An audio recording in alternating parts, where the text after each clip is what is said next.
ओए, तू गांव कब गई थी? मैंने तो कभी गांव देखा ही नहीं। तो फिर ये वीडियो किसका है? अरे ये तो बिल्कुल तुम्हारी तरह दिखती है। लगता है मायरा की कोई हमशक्ल है। मैंने सोचा क्यों ना अपनी हमशक्ल से मिला जाए, तो मैंने ताज होटल में उसे मिलने बुलाया है। इधर आओ। क्या बात है, मुझे क्यों बुलाया? तुम्हें नहीं लगता हमें एक दूसरे की मदद करनी चाहिए? कैसी मदद? मेरी जगह तुम कॉलेज जाओ और मैं कुछ दिन तुम्हारे गांव में आराम से चिल करूंगी। वैसे तुम पढ़ने में कैसी हो? मैं अपने गांव की टॉपर हूँ, मगर पैसों की वजह से पढ़ाई छोड़ दी। तो चलो एक हफ्ते के लिए एक दूसरे की जगह लेते हैं। मेरी जिंदगी बहुत मुश्किल है, फिर बाद में मत कहना कि मैंने तुम्हें पहले से बताया नहीं था। अरे नहीं यार, मैं तुम्हें एड्रेस भिजवा दूंगी। ये पहाड़ों पर लोग कैसे रहते होंगे? मेरी तो हालत टाइट हो गई।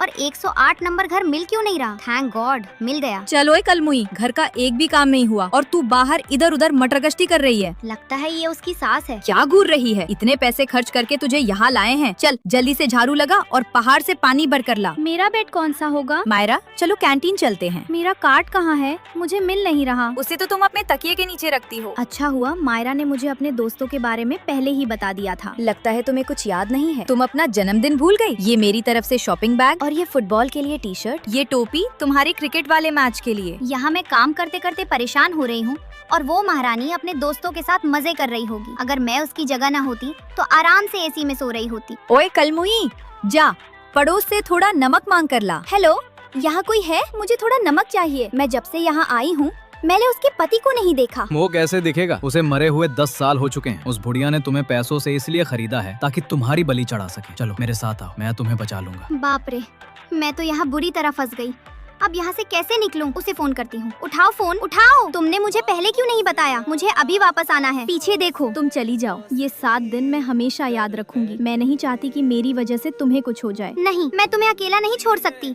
चलो हम साथ भागते हैं। मेरी बहू नहीं मिल रही, मैंने उसे पैसे देकर खरीदा है। उसे ढूंढो। वहाँ पहाड़ के पास चलो। वो आ रहे हैं, जल्दी चलो। कलमुही बाहर निकल, तुझे मुझसे कोई नहीं बचा सकता। अगर तू नहीं मिली तो मैं तेरे पूरे परिवार को मार डालूंगी। मैं अब और नहीं भाग सकती। मैं उनका ध्यान भटकाती हूँ, तुम मेरे साथ चलो। इधर आ जाओ, मैं यहाँ हूँ। मैंने तो पहले ही कहा था कि मेरी जिंदगी बहुत मुश्किल है। लो अब भुगतो। मैं तो रानियों की तरह स्टार होटल में आराम से रहूंगी। कल एक कॉलेज स्टूडेंट की पहाड़ से गिरकर मौत हो गई। ये बेहद दुखद और चौंकाने वाली घटना है। आज की खबर देखी, हमारी ही उम्र की एक लड़की पहाड़ से गिर गई। बहुत बुरा हुआ। मायरा, हम एटीएम से 50,000 रुपए निकाल लाए हैं। अब तो मैं उसके सारे पैसों पर राज करूंगी। दोस्तों लाइक सब्सक्राइब करके कमेंट में पार्ट। दीदी मुझे एक फोटो लेने दीजिए ना। क्यों, तुम्हारे पास खुद का कैमरा नहीं है? आजकल वीआईपी फोटो शूट में भी कोई भी आ जाता है। तुम्हारी औकात कैसे हुई हमारे वीआईपी एरिया में आने की? हाँ यार, ये कोई अनाथ आश्रम थोड़ी ना है। चलो, इस जैसी बंदरिया की फोटो लेने से हमारा कैमरा भी खराब हो जाएगा। जब मेरे पास पैसे होंगे ना तो मैं ये पूरा क्लब ही खरीद लूंगी। रुकिए छोटी मालकिन, दादाजी आपसे बात करना चाहते हैं। मैं और छोटी मालकिन क्या बकवास कर रही हो? तुम ही मेरी वारिस हो, तुम्हें ही मेरी सारी संपत्ति मिलेगी। जब तक मालिक के दूसरे बच्चे नहीं मिल जाते तब तक इस 100 करोड़ की पूरी जायदाद पर सिर्फ तुम्हारा हक है। क्या 100 करोड़? दीजिए मुझे जल्दी। एक शर्त है, ये पैसा तुम्हें तभी मिलेगा जब तुम अपनी पहचान हॉस्टल में छुपा कर रखोगी। लेकिन तुम्हें 1 महीने में 10 लाख रुपए खर्च करने होंगे। हाँ, इसमें तो मैं माहिर हूँ। ये पैसा तुम खुद पर खर्च नहीं कर सकती। ये सारे पैसे तुम्हें दूसरों पर ही खर्च करने होंगे। भगतेरे की। जैसे ही ये महीना खत्म होगा मैं तुमसे मिलने आऊंगी। ये लो तुम्हारा ब्लैक कार्ड। अब तो मुझे 100 करोड़ मिलेंगे। मैं तुम सबके लिए कॉफी, पिज्जा, बर्गर सब कुछ लाई हूँ। ये तो 2000 वाली कॉफी है। ऐसे छोटे खर्चे करने से 10 लाख खत्म नहीं होने वाले। इसमें मुझे थोड़ा सा दो ना अपनी तरफ से। हाँ ये लो। लेकिन ये सब मैं खुद नहीं खा रही, ये तो तुमने मेरे लिए लिया है। ये ऐसा क्यों कर रही है? इसका दिमाग ठीक है ना? आइडिया जिया, मैंने तुम्हारा एडमिशन दुनिया के सबसे अच्छे पियानो स्कूल में करवा दिया है। और रिया, तुम्हारा सपना था ना बॉक्सिंग में ब्लैक बेल्ट लेना, और तुम्हारे लिए के ड्रामा के सारे लेटेस्ट कॉन्सर्ट के टिकट वो भी फ्रंट सीट वाले बुक कर दिए हैं। मायरा, क्या तुम्हारी लॉटरी लग गई है?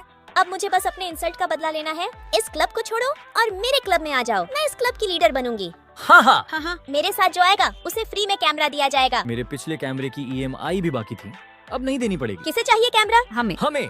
अब मुझे भी मायरा के अंदर काम करना होगा। अब अपनी पहचान छुपाने की कोई जरूरत नहीं है। अब छुपाने की कोई बात नहीं है। मैं जी कंपनी की इकलौती वारिस हूँ, 100 करोड़ की मालकिन हूँ। हमें तो लगा तुम ये सारे पैसे 2 नंबर के काम से ला रही हो। मुझे अपना बॉडीगार्ड बना लो। और मुझे अपना असिस्टेंट। मैं झाड़ू पोछा भी कर लूँ। दोनों भाइयों को एक ही लड़की पसंद है। वही लड़की जिसे सब ब्यूटी क्वीन मायरा कहते हैं। तो तुम दोनों में से उसे कौन पटाएगा? मैं और कौन? मजा आने वाला है। अब होगी प्यार और टक्कर की जंग। वैसे भी वो तुम जैसे गरीब लड़के से बात तक नहीं करेगी। पैसा सब कुछ नहीं होता, दिल भी मायने रखता है। लेकिन यश भैया, ये दोनों जुड़वां भाई भाई हैं, फिर एक अमीर और दूसरा गरीब कैसे? समीर की परवरिश उसकी अमीर माँ ने की है, इसलिए उसका पूरा बचपन बंगले में गुजरा, जबकि अयान अपने मिडिल क्लास पापा के साथ रहा। अबे गरीब, चल देखते हैं। किसकी अम्मा को मेरी याद आ रही है? मायरा, सुना है तुम नौकरी ढूंढ रही हो। अगर चाहो तो मैं अपनी मनाली वाली फैशन डिजाइनिंग कंपनी में तुम्हारी बात कर सकता हूँ। नहीं, मुझे किसी के एहसान वाली नौकरी नहीं चाहिए। छोड़ो ये सब, मैंने नई स्पोर्ट्स बाइक ली है, चलो एक लॉन्ग ड्राइव पे चलते हैं। मुझे नहीं जाना। क्या हुआ?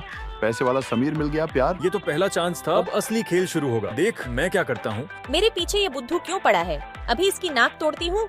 तुम्हें इस सुनसान जगह में अकेले डर नहीं लग रहा? क्यों? अब तू मुझे बताएगा कि मुझे किससे डरना है। ये लो, मैं तुम्हारे यूपीएससी एग्जाम के लिए एक बुक लाया हूँ। मुझे नहीं चाहिए। मेरी मायरा तो ऐसी नहीं थी, उसे तो पढ़ना पसंद है। क्या हुआ पढ़ाकू, तुझे भी लग रहा है कि मायरा का व्यवहार कुछ बदला बदला सा है? अच्छा हुआ भाई, तुम लोग समय रहते संभल गए। वो लड़की तुम दोनों को अपने जाल में फंसा रही है, और देखो एक ही समय पर तुम दोनों को डेट कर रही है। आज तो मैं और मायरा सुबह से लाइब्रेरी में थे, और मैं तो उसके साथ गेम जोन गया था, वहाँ मैंने 15,000 खर्च किए। पहले ये बताओ, तुम लोग उससे मिले कब थे? 3 बजे। 3 बजे? इनका तो पक्का कट रहा है।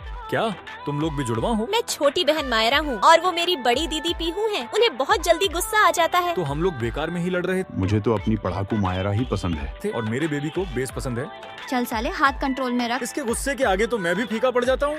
चलो हम एग्जाम की तैयारी करते हैं। चलो ड्राइव पर चलते हैं। इन दोनों बहनों को तो जरा भी अंदाजा नहीं है कि उनकी एक और बहन भी है और वो कोई आम लड़की नहीं है। दरअसल ये तीनों इस देश के सबसे अमीर परिवार की बेटियां हैं। अगर आपको मायरा अच्छी लगती है तो उसके लिए एक प्यारा सा कमेंट जरूर कर दीजिए। मायरा इधर देखो। हाय रिया। मैं अपने बॉयफ्रेंड को भी साथ लाई हूँ, तुम्हें कोई दिक्कत तो नहीं? अरे नहीं यार, तुम खुश हो बस वही काफी है। ट्रेन की टिकट नहीं मिली, वरना तुम्हें परेशान नहीं करती। मैं पेट्रोल और टोल के पैसे भेज देती हूँ। पागल है क्या? मुझे भी तो उसी गाँव जाना है। तुमने हमारी मदद की, पैसे तो तुम्हें लेने ही होंगे। ओए बुद्धू, देना। क्या लाए थे हम मायरा के लिए? ये कुछ फल है, आप इन्हें अपने परिवार के साथ खा लीजिएगा। अब हमारी दोस्ती में बाउंड्रीज और पैसे आ गए हैं, लेकिन पहले ऐसा कुछ नहीं था। मैं मॉल जा रही हूँ। मेरे लिए आते समय समोसा और कोल्ड ड्रिंक ले लेना। ठीक है बेबी।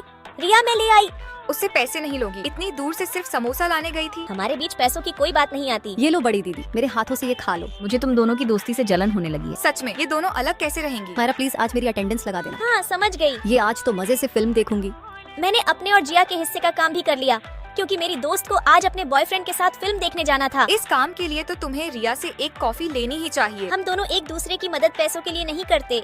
मायरा मैं एक स्कैनर भेज रही हूँ, उस पर 200 रुपए डाल देना। वो तुम्हें लूट रही है। मुझे पहले से लग रहा था कि वो तुम्हारा फायदा उठा रही है। ऐसा नहीं है, हम छोटे मोटे हिसाब नहीं रखते। हमारे बीच ये सब आम बात है। हम लोगों की बातों में आकर अपनी दोस्ती तोड़ने वाले नहीं हैं। मायरा और रिया को फैशन डिजाइनिंग में फर्स्ट प्राइज मिला और इनाम के तौर पर 5,000 रुपए भी मिले। ये पैसा तुम दोनों अपने अपने काम के हिसाब से बांट लेना। बेबी इसे तुम रख लो। इससे हम नई ड्रेस लेंगे। मायरा तुम्हें 4,000 रुपए रखने चाहिए, क्योंकि तुमने ये काम रात भर जाग कर पूरा किया है। इसने तो बस थोड़ी सी मदद की थी। नहीं, हम ये पैसा आधा आधा ही लेंगे। मायरा को नहीं पता, वो अपने पैरों पर खुद ही कुल्हाड़ी मार रही है। उसे कॉलेज के बाद बहुत प्रॉब्लम होगी। रिया आज मिलते हैं ताज होटल के पास वाले ढाबे में। मैं बहुत दूर रेस्टोरेंट में हूँ, तुम ही यहाँ आ जाओ। मैं कैब करके आती हूँ। मायरा टैक्सी का कितना हुआ? मैं पैसे ट्रांसफर कर देती हूँ। मेरे वजह से तुम्हें इतनी दूर से आना पड़ा, और खाने के पैसे भी मैं आधे भेज देती हूँ। हमारे बीच अब पैसों की बात कब से आने लगी? मायरा थैंक यू, तुमने मुझे एक क्लाइंट से मिलवाया, मुझे उससे 50,000 रुपए मिले। वाह रिया, कंग्रेचुलेशन। मैं तुम्हें 10,000 भेज देती हूँ कमीशन। अगर तुमने ये क्लाइंट नहीं दिया होता तो मैं 50,000 नहीं कमा पाती। अरे मुझे सिर्फ एक कप चाय पिला देती, मुझे पैसे नहीं चाहिए थे। नहीं नहीं, ये तुम्हारा पैसा है, मैं इसे नहीं रख सकती।